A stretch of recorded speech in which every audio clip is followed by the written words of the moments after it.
It's strange how the smallest decisions can lead to the biggest changes in life. For Ethan Walker, it was a choice to leave behind a life built in the city and disappear into the quiet wilderness of Montana. At the time, he didn't realize that this retreat, a final effort to find peace, would eventually bring him face to face with something that would alter his understanding of companionship, trust, and healing. Ethan had once been a firefighter in Denver. For over a decade, he faced danger head-on, saving lives and braving flames without hesitation. But when a building collapsed during a rescue, it left him with a fractured spine and a long road of recovery. Not long after, his marriage ended in silence and distance, and the life he once knew simply slipped away. With nothing tying him to the city, he moved into a small ranch cabin left to him by his late uncle, nestled deep in the Absaroka Mountains. No neighbors, no signal, no distractions, just snow-draped fields, pine trees that whisper in the wind, and a stillness that could either drive a man mad or help him rebuild. Each winter, his 10-year-old daughter, Leia, came to stay for a few weeks. Her presence was like light breaking through clouded glass, warm, unexpected, and always welcome. He lived for those visits.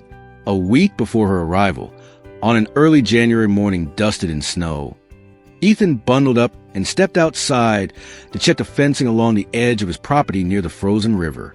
That's when he heard it, a faint, broken sound drifting through the cold. A whimper, soft and strained. It was coming from the trees. And with that sound, everything began to change. Ethan moved toward the sound with cautious steps, his boots crunching against the icy snow.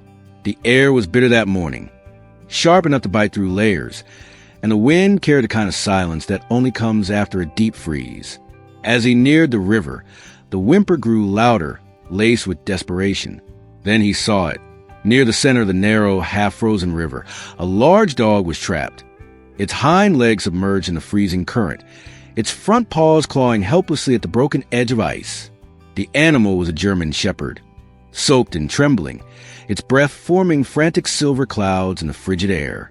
Slipped, then another, but it didn't give up. It kept fighting even as its strength clearly began to fade. Ethan didn't hesitate. He dropped his pack and uncoiled the length of rope he always carried, an old habit from years of rescue work. The ice wasn't thick, and every instinct screamed caution, but he lay flat on his stomach and began to crawl forward, spreading his weight evenly.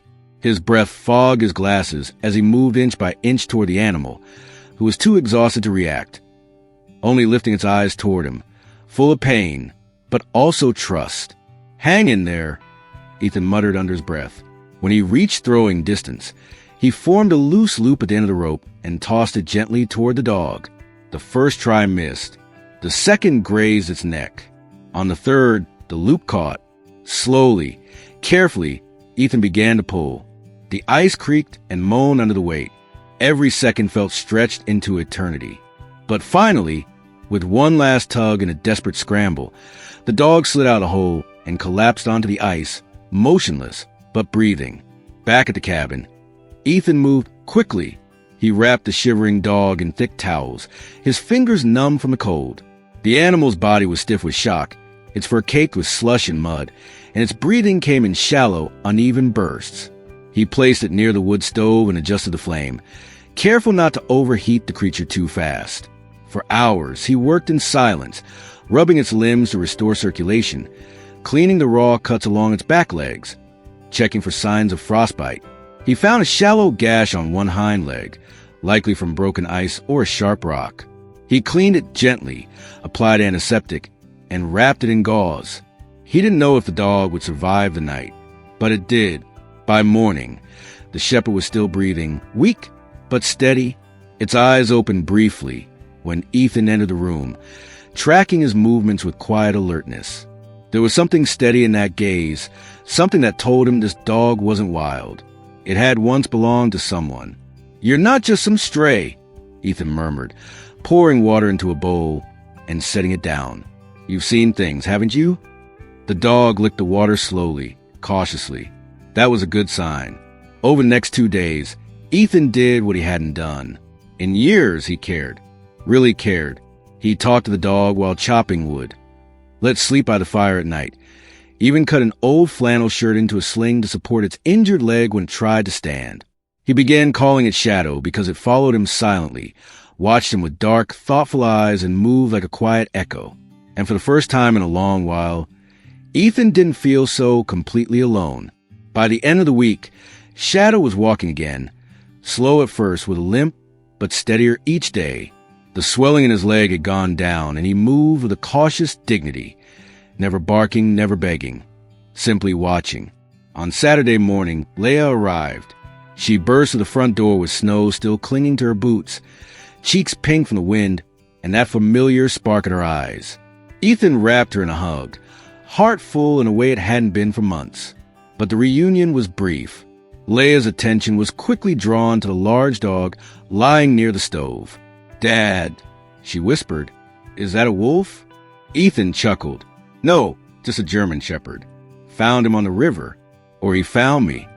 Leia approached cautiously, her hand extended. Shadow lifted his head and stared at her, calm but alert.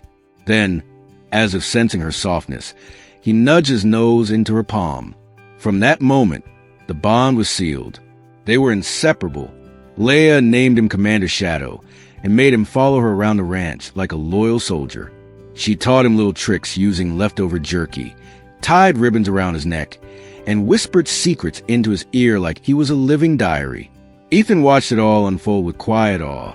Shadow had gone from a dying creature on the ice to the heartbeat of their home. In the evenings, the three of them would sit by the fire, Ethan reading, Leia drawing, and Shadow curled between them like he belonged there all along. Something had shifted. The cabin no longer felt like a hiding place. It felt like the start of something whole.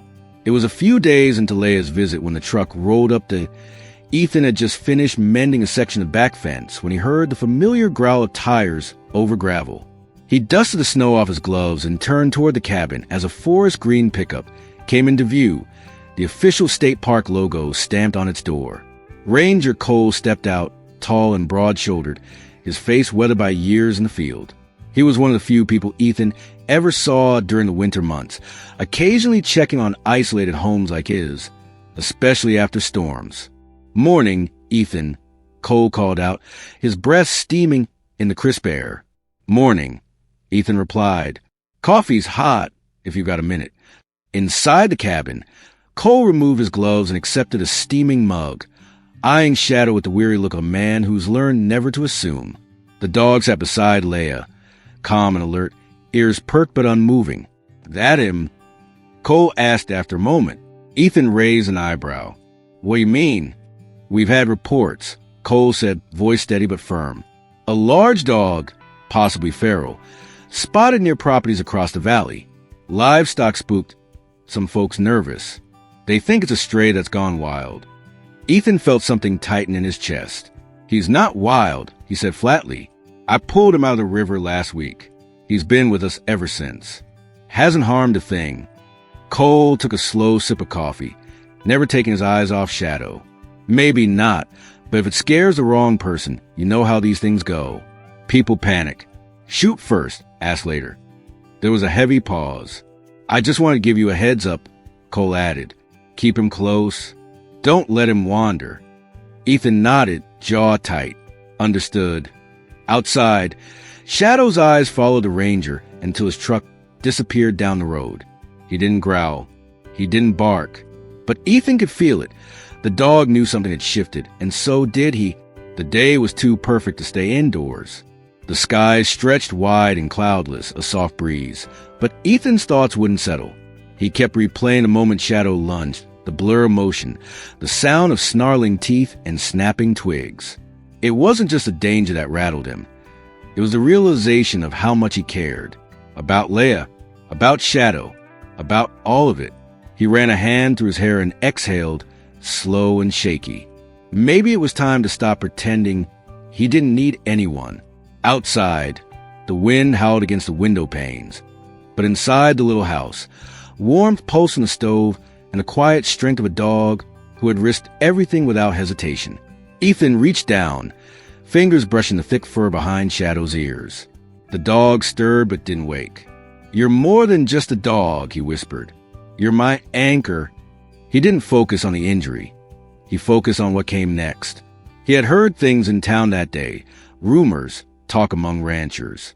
A big shepherd dog seen wandering near livestock, spooking horses, leaving paw prints in fresh snow. People didn't ask questions out here. They acted on instinct, and instinct rarely gave second chances. Shadow hadn't done anything wrong. He'd saved them, fought for them, trusted them. But he had no collar, no papers, no name registered anywhere. To anyone else, he was just another stray, another threat. Ethan reached for the drawer near the sink and pulled out an old leather collar. Once meant for a dog he never got around to adopting years ago. He turned it over in his hands, fingers tracing the worn buckle. He realized with sudden clarity that Shadow wasn't temporary. He wasn't a burden or a rescue or a guest. He was family. The next morning, while Leia bundled herself in her winter coat, Ethan knelt by Shadow, slid the collar gently around his neck, and fastened it. "Time to make it official," he murmured. Leia's eyes lit up. "Does that mean he's ours now?" Ethan smiled, not quite ready to say it out loud, but he nodded. "Yeah, he's ours." Outside, the wind picked up, rustling the trees like soft voices. Shadow stood tall, ears twitching. He didn't know what the collar meant, but maybe, just maybe, he understood he was finally home. Leia's last morning at the cabin was quiet. The snow had softened into slush under a pale sun, and the wind carried the scent of melting pine. Shadow walked her to the truck, tail wagging slow and steady, as if sensing she wouldn't be back for a while. She knelt beside him and whispered something only he could hear, then wrapped her arms tightly around his neck. "I'll miss you so much," she said. Ethan placed a hand on her shoulder. "We'll be right here when you visit again." But neither of them knew what was coming. 2 days later, Shadow didn't return from his usual morning loop along the tree line. At first, Ethan wasn't concerned. The dog had always stayed close, always circled back after an hour or two. But by noon, the worry had crept in.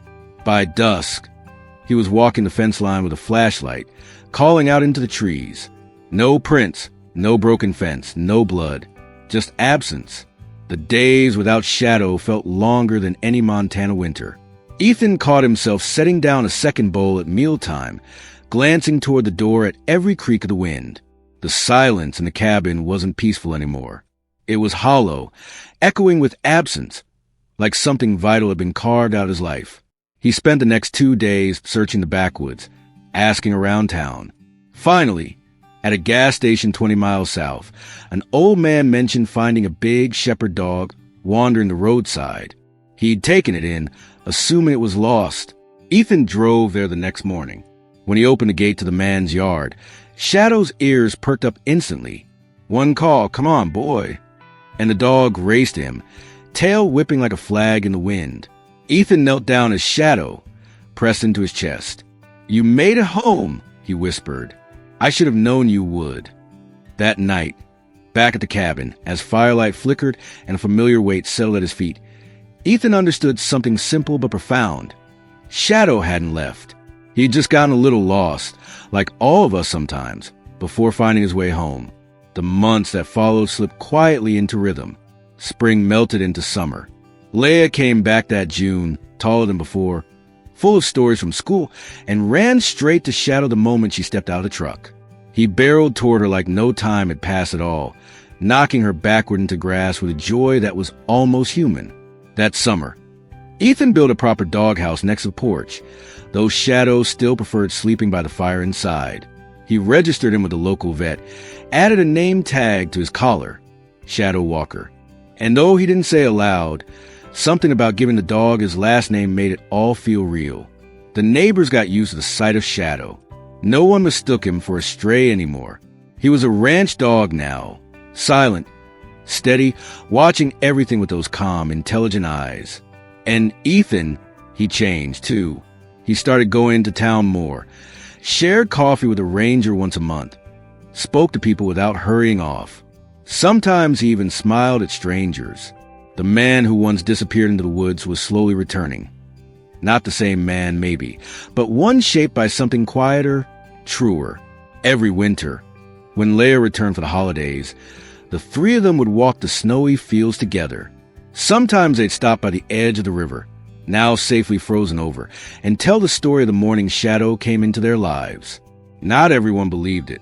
Some laughed, some nodded politely, but the story wasn't for them.